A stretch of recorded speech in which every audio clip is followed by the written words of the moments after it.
Tubaye ikaze nanone mu makuru agezweho. Leta Zunze Ubumwe za Amerika zatangaje ko hagiye gusubirwaho igihano cyo kwicisha amasasu ku rwego rw'igihugu.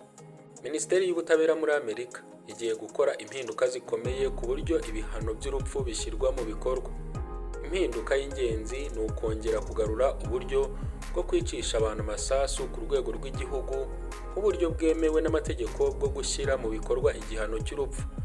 Ibi bivuze ko guverinoma ya Amerika ishaka kwemeza itegeko risanzwe rikurikizwa muri leta eshanu zirimo n'iya South Carolina, aho muri Werurwe hari umugabo wishwe arashwe nyuma yo gukatirwa iki gihano.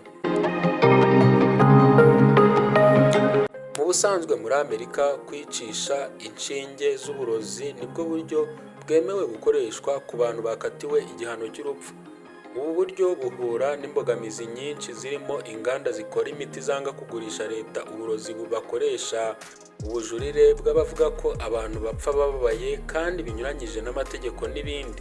Minisiteri yemeza ko kugarura uburyo bwo kurasa ari igisubizo cyihuse kuko amasasu aboneka byoroshye kandi akaba ahitana umuntu ako kanya.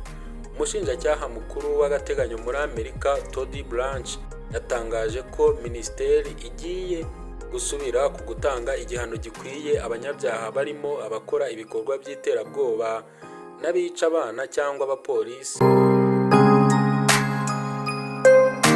Mu gihe iri tegeko ryakemezwa ryaba rikuyeho iryo mu gihe cy'ubutegetsi bwa Perezida Joe Biden, aho umushinjacyaha mukuru we yari yashyizeho ihagarikwa ry'agateganyo ryemewe n'amategeko ku byemezo byose byo gushyira mu bikorwa igihano cy'urupfu ku rwego rw'igihugu.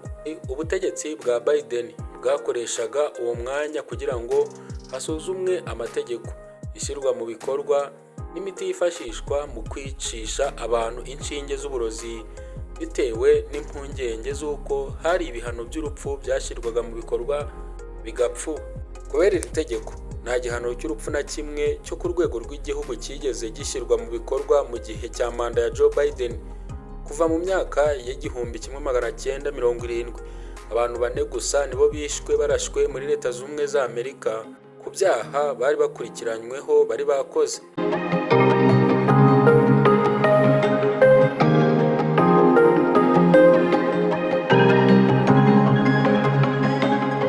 Icyo bishatse kuvuga ni uko ku ngoma ya Joe Biden iri tegeko ryari risa nk'aho ryakuweho, ariko kuri ubu ngubu ku ngoma ya Trump iri tegeko rikaba ryagaruweho. Ngayo nguko ibyari bigezweho muri Amerika. Tugushimira umwanya waduhaye. Nk'ibisanzwe nge nitwa Journaliste Thierry. Mukomeze mugire ibihe byiza.